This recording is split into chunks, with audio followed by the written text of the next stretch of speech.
going to talk about how you can tell if your relationship is toxic, what signs come with a toxic relationship, things that you can do if you are in one of these situations, and choose to stay with your partner. My name is Ellie, and I'm a dating and relationship coach, and I'm passionate about helping people like you have a better relationship. If you enjoyed this video, please don't forget to let me know by hitting the thumbs up button, and consider subscribing to my channel for more content like this. Thank you so much if you choose to do that, and let's get right into these signs. So the first thing that I would be concerned about is if during a disagreement you guys escalate to screaming, yelling, cussing, or calling each other names. Any kind of behavior like that that comes from a lot of anger is a sign of a toxic relationship. And the reason that it is toxic is because even during disagreements with our partner, there shouldn't be a need to escalate to such a dramatic level of disagreeing with your partner. So if you're experiencing that with your current partner, this just means that both of you need to work on being able to express your emotions in a healthy way that is going to resolve the conflict instead of cause you guys to have a bigger issue because of the reaction. When things get chaotic, to me as an expert, this is an indicator of two people who are highly traumatized in some manner, and they are incapable of hearing out their partner's needs without responding emotionally to the conversation at hand. If your goal is to continue in a relationship with this partner, you need to learn how to separate the way that you feel from what you want the interaction to result in. And this is one of the hardest things to do,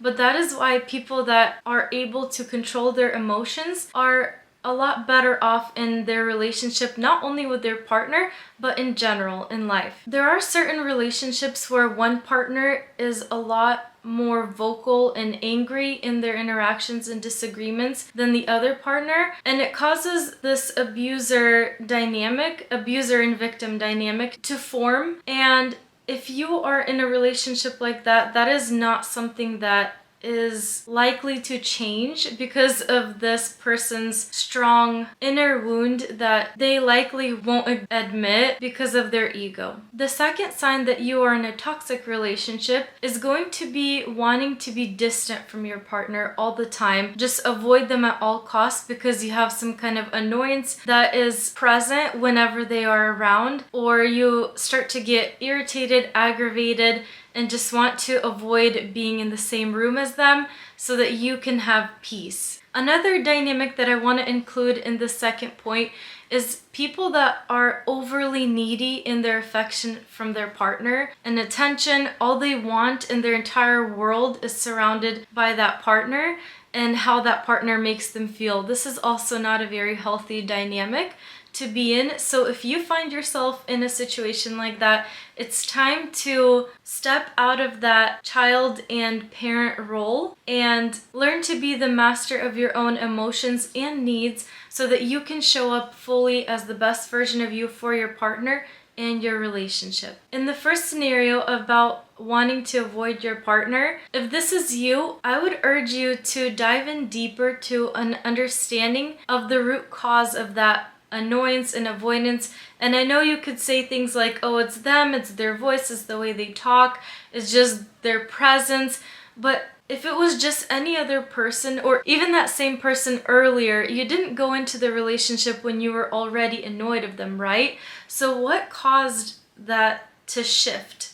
What happened in your relationship that caused this awkward dynamic to form in your guys' relationship? If you actually want to work on how you feel around your partner to have a long-lasting, loving relationship that is very healthy and beneficial for both partners, it is essential for you to recognize where you might be leaning too much on your partner or reacting too much based off of them. If you're having trouble getting an honest answer from yourself, that might be a sign that it's time to talk to somebody who can ask you the type of questions that will make the truth known and easily recognizable for you. The third sign is having your life almost fully meshed with your partner. So like you have no hobbies of your own, there's nothing that you are doing as an individual everything in your life only has meaning if it's both you and your partner doing something. Again, this is a not healthy dynamic to be a part of, because as individuals, it's important for you to grow your individuality within that relationship so that you don't become overbearing to your partner, and at the same time, you don't feel like they are your only lifeline. Of course, it's wonderful to have your partner be a part of so many different important things that are going on in your life, but a healthy individual doesn't necessarily need another human being to be self-sufficient and happy. And we need to remember that that person is there with us by choice. So clinging on to them and not being able to picture your life without them is very harmful to both of you. However, when you realize that you are together by choice and things that you choose to be involved in certain areas of your life cause you to grow closer to your partner and value those interactions more than when you guys are just inseparable and attached at the hip. This concept can be misconstrued very easily because a lot of people with an anxious attachment style, and if you don't know what that is, I have a video on it. You can check it out, it will be linked below. They have this sense of fear and anxiety that comes up when their partner is doing things on their own. And oftentimes those people are married or in a relationship with an avoidant attachment style. So that is the reason that they keep triggering each other. And the individual that wants to avoid the partner feels like their sense of independence is being taken away by the person that craves the attention, which is the anxious partner. This is why it's so important to continue to educate ourselves and improve as we grow and evolve in our stages of life instead of staying in that youthful, naive, and oftentimes irrational persona that we develop. If we had to take this like on a percentage scale, I would say that 80% of your life, if you are in a long-term committed relationship, should be intertwined with your partner. But the remaining 20 should be something that you do for yourself. And it's not just hobbies or career or something. It could be friends, it could be interests that you have, it could be time that you spend just for yourself. It could be anything that doesn't involve your partner. But that is a very necessary aspect of having a healthy relationship. The fourth sign of a toxic relationship is when your partner is highly influential on your emotions, and they can easily ruin your day, make your life miserable, pointless, and dramatic like we see in a lot of movies.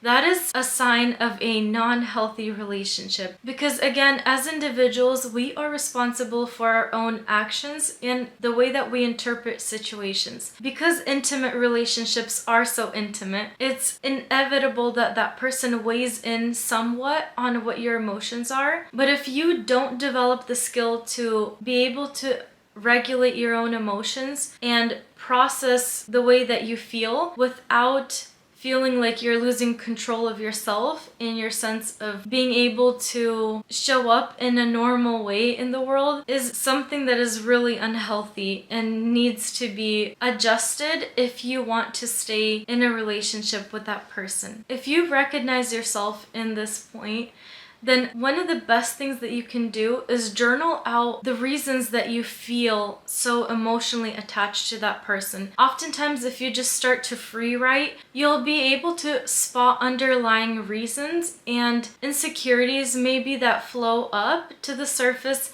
when you start to question your reasons for being so emotionally evoked by that person. So it's really important to understand your triggers and understand yourself better as an individual so that you can gain a little bit of resilience in having the outside world impact your internal world so much. Number 5 is that you don't feel safe in the relationship. And that could be being vulnerable with your partner and sharing how you feel about things, sharing your emotions, sharing your experience, or just talking about something that's really important to you without having your partner try to fix things or interrupt you or correct you, or even worse, criticize you in ways that belittle you and make you want to close off and build a wall that protects you from being able to express yourself to your most intimate person. Sometimes this happens and your partner isn't aware that they are doing that. Other times it could be just the way that the conversation started and how you presented that conversation, what happened to that person during their day. But if it's a pattern that you're noticing, that is where it becomes toxic, because over time what you're going to do is close off and drift further and further apart from one another, and that isn't going to serve your relationship, because the other person will also be able to feel the distance and the empty space that is between you. And that is oftentimes when people console in their friends, or if someone is likely to cheat, that's usually at that point in the relationship is when it happens. If this is something that you have in your relationship, the best thing that you can do is be very vigilant about the situation that is occurring when you feel like shutting off and closing up as you're opening up to your partner. And start to recognize the patterns. Is it a certain time of day that this happens? Are there things that you may be saying that are triggering your partner? Are they just not in a space to talk to you openly about it? Or is it something about their personality? For example, if they have a short fuse and are easily angered. If that is the case, you need to be able to have an open, honest conversation with your partner in a very loving way about how you feel. Just tell them like, hey, I kind of feel like I have to close off right now because you're not listening and you don't want to hear what I have to say. You can say things like, I don't want you to give me advice at this moment, or you can express the fact that you feel that they are judging you. The worst thing that you can do is just automatically close off and not give any indication to your partner of how you are feeling in that moment. And I know this sounds contradictory to itself, because we're talking about you not being able to open up, but the only way to have your partner realize that you are feeling a certain way is to talk about it. And perhaps the tone of voice needs to change, perhaps is the circumstance, perhaps is the time of day and the delivery. But if this is a person that you want to be in a relationship with, that is the only way to get both of you on the same page, so that you can open up and feel safe in that relationship. Number 6, one of the partners has way more authority than the other partner in the relationship. I'm not saying that one partner shouldn't have more authority, because really relationships are about what work for two people and serve their purpose if they have one as a couple. However, when one partner assumes a domineering position over the other partner, it becomes an unhealthy and a toxic relationship. Because when you're in a relationship with your partner, you are doing so by free will. It's not like a dynamic of a parent and a child, where the child has no choice over who their parent is. They're just born and being cared for as they grow older to become a fully sufficient individual.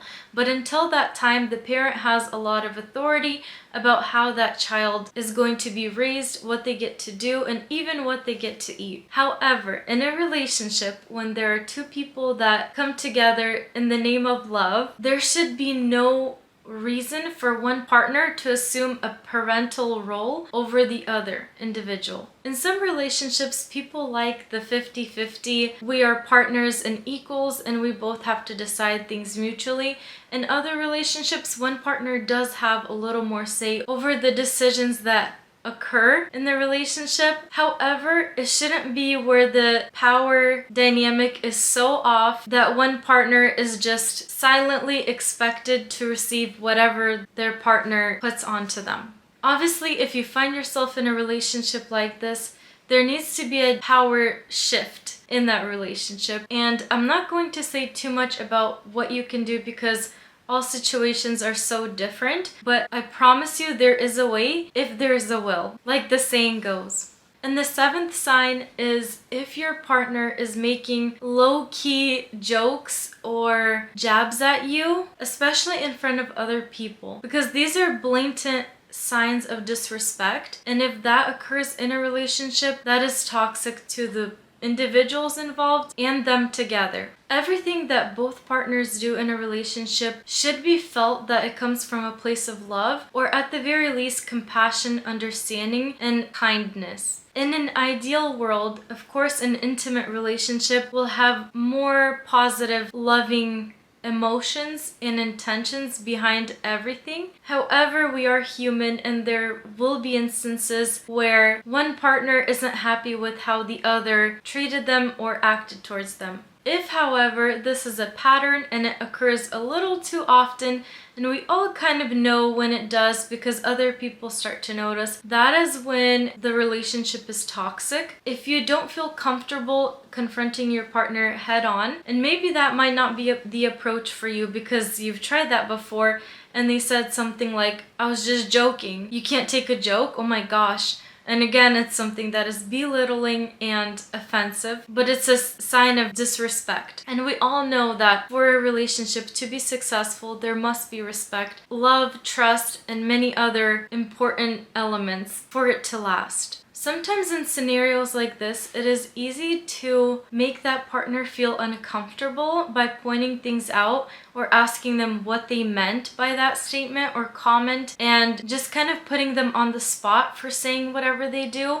Other times it doesn't work, and what happens is they resent you for reacting in a way that didn't gratify their insult towards you. Either way, if you've tried many things with this person and nothing seems to be changing or getting better, it's really up to you to discern whether or not it is in your favor to stay in a relationship like that. If you notice any of these things in your relationship, there need to be some changes made in order for you to have a long, healthy relationship. It is completely up to you to decide whether or not this is something that you want to continue to be a part of and stay in, recognizing that a lot of work, especially on your own self, is going to be involved in trying to recover that relationship and get it to where it should be. Every individual has the opportunity to make a choice of how they want their life to go. And it is my hope that you choose to be in a relationship that serves you and